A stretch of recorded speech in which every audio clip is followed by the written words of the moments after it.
येत आहे टायमावर आहे. आता याच्यानंतरचं काय माहिती. किती वर्ष किती महिने आणि बोलतात बनल बनल, काहीच बनत नाही इथं.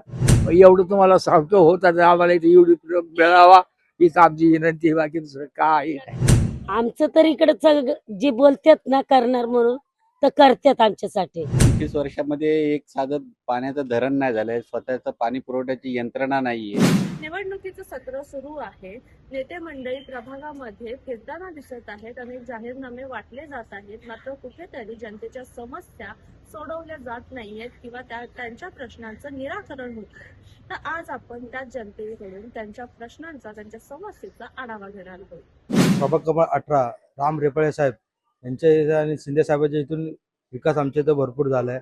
अंगणवाडी आहे, हॉल आहे, जिम आहे. आमच्या प्रभागाचं हे सगळं व्यवस्थित केलेलं आहेत. त्यांनीच केलेलं आहे. सगळं मंदिर आहे, सगळं ठिकाणी तेच कामं केलेले आहेत. रोजगार हे निवडणुका आता येतात, आश्वासनं दिली जातात.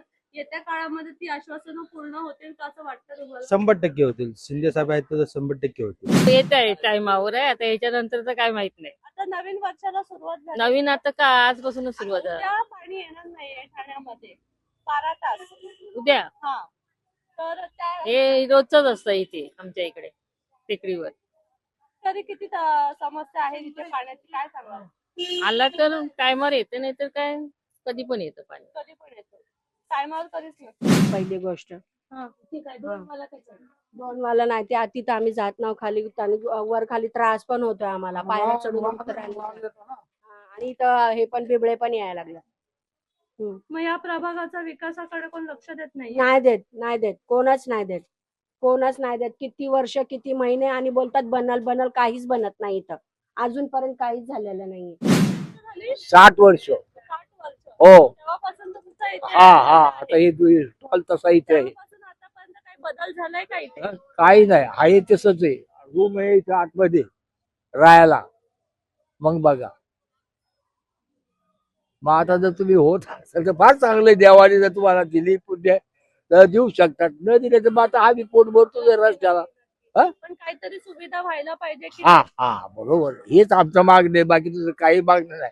त्या मुलांची इथं याला हे काय मतदानाला फक्त माझं नाही, कारण मी फिरताय काय. हा, मला 4 मुलगे आहेत. एवढं आज माझ्या घरामध्ये 40 माणसाचं कुटुंब आहे.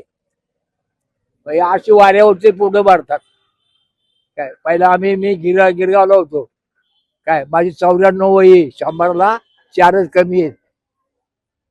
मग एवढं तुम्हाला सांगतो होत आम्हाला इथे एवढी मिळावा हीच आमची विनंती आहे, बाकी दुसरं काही नाही. समस्या आहेत?